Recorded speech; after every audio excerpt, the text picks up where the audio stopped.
Hey everyone, आज हम देखने वाले हैं और एक स्टोरी के थ्रू हम समझेंगे इंग्लिश को किस तरीके से आपको प्रॉपर रीडिंग, प्रॉपर प्रोनाउंसिएशन एक एक वर्ड का वो हम यहाँ पे देखने वाले हैं। कई नए शब्दों की मीनिंग देखने वाले हैं, कई इंग्लिश वर्ड्स के हम मीनिंग भी देखने वाले हैं हिंदी में। वीडियो मैक्स रेजोल्यूशन पे देख रहे हैं ताकि वीडियो क्लियर दिखे आपको। ओके, चलिए देखते हैं। द वाइज जज। वाइज का मतलब क्या होता है? बुद्धिमान। वाइज का मतलब होता है बुद्धिमान। जज यानी न्यायाधीश। हिंदी में हम उसे जज का मतलब तो सबको ही पता है, न्यायाधीश। चलिए देखते हैं। स्टोरी यहाँ पे देख सकते हो, अच्छी स्टोरी है, बहुत ही ओल्ड स्टोरी है, समझते हैं हम यहाँ पे। बट हमें स्टोरी से यहाँ पे कुछ लेना देना नहीं, हमें जस्ट स्टोरी के थ्रू इंग्लिश सीखने की कोशिश करेंगे। टू वीमेन, कहीं पे भी आपको जब ऐसे दिखाई दे WOMEN, इसका मतलब होता है कि एक से ज़्यादा औरतों की बात की गई है। ठीक है, अब जैसे यहाँ पे आप देखोगे वुमन दिया गया है, कहीं पे तो था, चलिए मैं ऐसे ही बता देती हूँ। अगर आपको दिया है, इसको बोलेंगे वुमन। अगर यहीं पे ये ई हो गया, इसको बोलेंगे वीमेन। ओके, सो इसका मतलब ये है कि कई सारी औरतों की बात की गई है, एक से ज़्यादा। और जब ए है तो एक औरत की बात की गई है। ओके, और प्रोनाउंसिएशन भी कैसा होगा? जब WOMEN है, यानी प्लूरल है, तो उसे पढ़ते हैं वीमेन। वी ये वाला वीमेन, ऐसे। और जब WOMAN है तो उसे पढ़ते हैं वूमन। वूमन, ये प्रोनाउंसिएशन आपको ध्यान रखना है, ये किस तरीके से साउंड करना है, इन दोनों में कैसे रीड करना है वो समझना है। आएगा अभी, दोनों वर्ड आएगा, मैं समझाऊंगी। टू वीमेन, दो औरतों की बात की गई है, इसीलिए यहाँ पे प्लूरल वाला यूज़ किया गया है। ऐसा नहीं किया गया कि ये WOMAN कर दिया और यहाँ पे बोला है टू वुमन, रॉन्ग हो जाएगा। जब यहाँ पे आप एक से ज़्यादा की बात कर रहे हो तो ये आपका वर्ड भी प्लूरल में चला जाता है। Two women were brought before king Solomon. Hindi में उसे सुलेमान बोलेंगे, बट इंग्लिश में सोलोमन। टू वीमेन, दो औरतें या दो स्त्रियाँ। टू का मतलब सबको पता है, बट यहाँ पे मैं लिख देती हूँ। दो औरतों को वेर ब्रॉट, ये पैसिव वॉइस है। आपने कहीं पे भी वॉज वेयर के साथ में आपने देखा होगा कि ING यूज़ होता है, वो सही है, लेकिन ये भी सही है। क्यों? क्योंकि यहाँ पे देखिए bring, brought third form use किया गया है। ये पैसिव वॉइस में होता है, वो अलग चीज़ है। जैसे टेंस हम पढ़ते हैं वैसे एक पैसिव वॉइस होता है, तो ये पैसिव वॉइस में यूज़ किया गया है। कैसे बोलेंगे इसे? टू वीमेन वर ब्रॉट, लाई गई या लाया गया।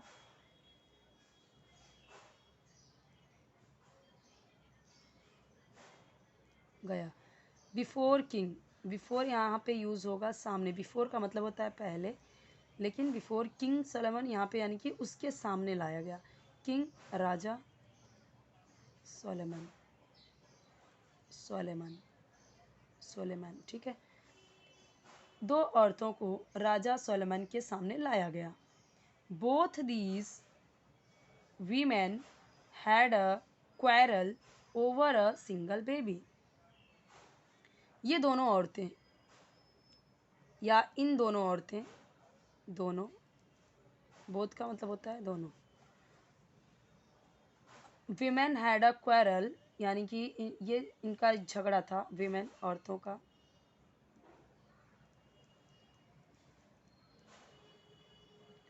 हैड अ क्वारल या इनमें झगड़ा हो गया, हैड अ क्वारल। हैड यहाँ पे था भी कह सकते हैं और हो गया भी बोल सकते हैं। हैड यूज़ हुआ है तो पास्ट में। ओवर अ सिंगल बेबी, किसके ऊपर से? एक बेबी के ऊपर से। सिंगल है तो अ सिंगल बेबी यानी एक ही बच्चा और इन दोनों का झगड़ा हो रहा है। ठीक है, ओवर से एक बच्चे के ऊपर से, यानी एक बच्चे को लेकर या एक बच्चे के लिए लिख देती हूँ मैं यहाँ पे। इन दोनों महिलाओं में झगड़ा हो गया, किसको लेके? एक बच्चे को लेके, यानी कि इन दोनों महिलाओं में या इन दोनों औरतों में एक बच्चे को लेकर एक झगड़ा हो गया, एक बच्चे को लेकर झगड़ा हो गया। ईच वुमन आया ना यहाँ पे, वुमन, यहाँ पे मैंने वीमेन नहीं बोला क्योंकि यहाँ पे ईच बोला गया है, यानी प्रत्येक या हर, क्योंकि दो है ना, तो प्रत्येक बोल सकते हैं या हर औरत या दोनों औरत, प्रत्येक औरत। वॉज सेइंग, वॉज यानी थी, था, थे में सेंस होगा। से यानी कहना है बट आईएनजी है, वॉज यूज हुआ है, तो सेइंग यानी कह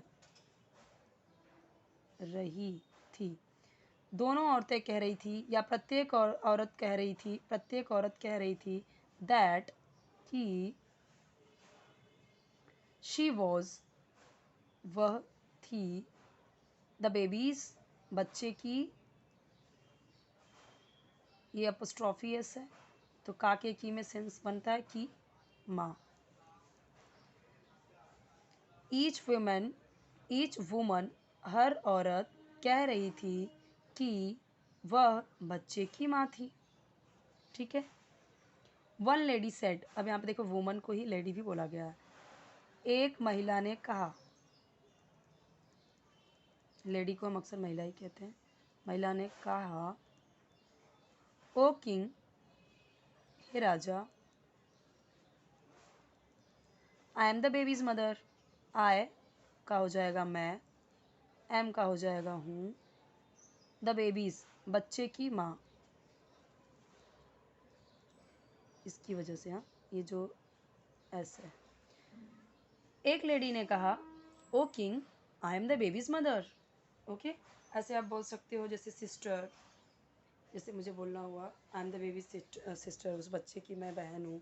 या फिर ऐसे बोलना हुआ कि आई am the Rohan sister, Rohan's, तो यहाँ पे एस लगाना ना भूलिए, अपोस्ट्रॉफी एस लगाना बहुत ज़रूरी है। जैसे मुझे बोलना हुआ I am Rohan's class teacher, I am Rohan's class teacher, तो रोहन के बाद ये ऐसा आएगा, ऐसे एस नहीं लगा देना है, ऐसे एस नहीं, ऐसे एस होगा। ठीक है, अलग से एस आएगा, रोहन्स ऐसे, उसको बोलते हैं अपोस्ट्रॉफी। काके की में सेंस बनता है उसका। द अदर लेडी सेड, अब यहाँ पे एक चीज़ ध्यान देनी है कि हम द भी बोलते हैं, दी भी बोलते हैं, बट प्रॉपर अगर बोले तो दी। क्यों? क्योंकि यहाँ पे जब ऐसा आपको वर्ड दिखिए जिसमें पहले AEIOU है और उसके पहले अगर आपको द लगाना है तो उसका करेक्ट प्रोनाउंसिएशन होता है दी अदर। तो यानी कि वॉवेल के पहले अगर द लगा हुआ है, वॉवेल वर्ड अगर कोई वर्ड है उसका पहला लेटर अगर वॉवेल है, AEIOU है, तो हम द को दी पढ़ते हैं। The other lady said, other यानी दूसरी महिला ने कहा, हे राजा, वही सेम चीज, O king, believe her not, उस पर भरोसा मत करो। बिलीव यानी भरोसा या यकीन या विश्वास, कुछ भी बोल सकते हैं। भरोसा उसका या उस पर नहीं, मत करो या ना करो, नॉट यूज़ हुआ है तो कैसे भी आप बोल सकते हो। ऐसे भी बोल सकती हूँ मैं, O king don't believe her, don't believe her, मैं ऐसा भी बोल सकती हूँ। ओके, कि उस पर भरोसा, उस पर यकीन मत करो, उस पर भरोसा मत करो। O king don't believe her, O king believe her not, उस पर भरोसा मत करो। She is not the mother, अब शी इज़ अलग से बोलने की ज़रूरत नहीं है, हम कैसे बोलेंगे, she is not the mother. वह यहाँ पे हो जाएगा है, नॉट यानी नहीं, द मदर यानी माँ। वो माँ नहीं है, उसका भरोसा मत करो, वो माँ नहीं है। आई am the mother of the child, मैं, एम का हो जाएगा आपका हूँ, द मदर माँ, of the child, of the child यानी बच्चे की, काके की यहाँ पे बनेगा, मैं हूँ बच्चे की माँ।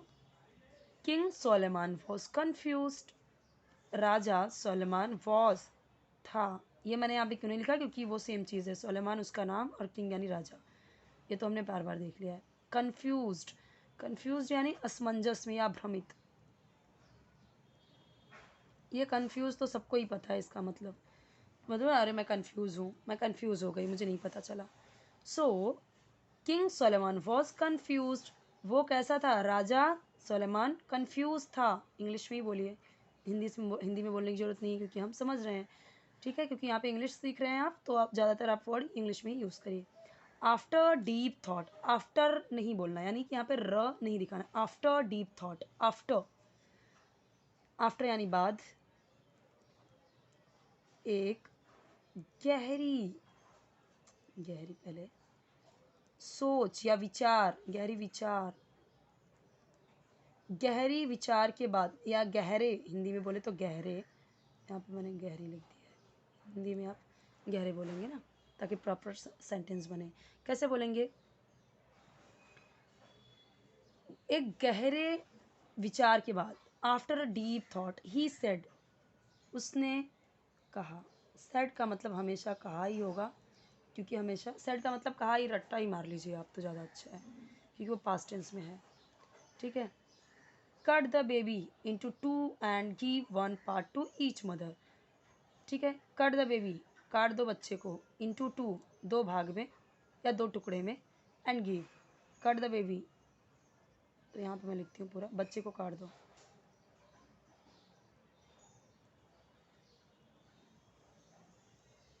कट का मतलब होता है काटना, ये मैंने यहाँ पे लिख दिया, बेबी यानी बच्चे को, इनटू में, दो टुकड़े में, इंटू टू का मतलब क्या हो गया, दो टुकड़े में, दो भाग में, भले से यहाँ पे टू पार्ट नहीं लिखा है, ठीक है, लेकिन इसका मतलब यही सेंस ये बनेगा, दो टुकड़े में या दो भाग में, दो टुकड़े, या बोलते हैं दो टुकड़े कर दो, cut the baby into two, okay, ऐसे भी बोल सकते हैं cut the baby into two part, okay, and और गिव, दे दो, वन पार्ट, एक एक पार्ट, क्योंकि दो टुकड़ा किया तो एक एक पार्ट ही बोलेंगे ना हिंदी में, एक एक, यहाँ पे मैंने दो लिखा, इसका मतलब एक एक भाग। अब यहाँ पे टू पार्ट क्यों लिखा था, क्योंकि यहाँ पे पार्ट लिखा हुआ है, समझ जाएंगे ना समझने वाले, पार्ट टू ईच अदर, हर एक माँ को, क्योंकि दो माँ है यहाँ पे ना, या फिर हम ऐसे बोल सकते हैं दोनों माँ को। मैं इसे कैसे बोल सकती हूँ अगर मुझे बोलना हुआ, दो तरीके से, पहले तो जैसा लिखा हुआ है, cut the baby into two part and, मैं यहाँ पे बता रही हूँ अपना वाला, cut the baby into two part and give one part two both mother. अब यहाँ पे ईच लिखा हुआ है तो प्रत्येक माँ हो गया, बोथ होता तो दोनों माँ को, एक ही बात हुई ना। वन वुमन वॉज साइलेंट, एक औरत, वुमन का मतलब आपको पता चल ही गया होगा बट मैं लिख देती हूँ, वॉज थी, साइलेंट यानी चुप या शांत, द अदर क्राइड, दूसरी रो पड़ी या चिल्लाई, चिल्लाई लिख देती हूँ, चिल्ला के रोना, ठीक है। ओ किंग, हे राजा, let she have the baby, उसे बच्चा रखने दो, हैव का मतलब यहाँ पे पास रखना के सेंस में आएगा, let she have the baby, उसे बच्चा रखने दो।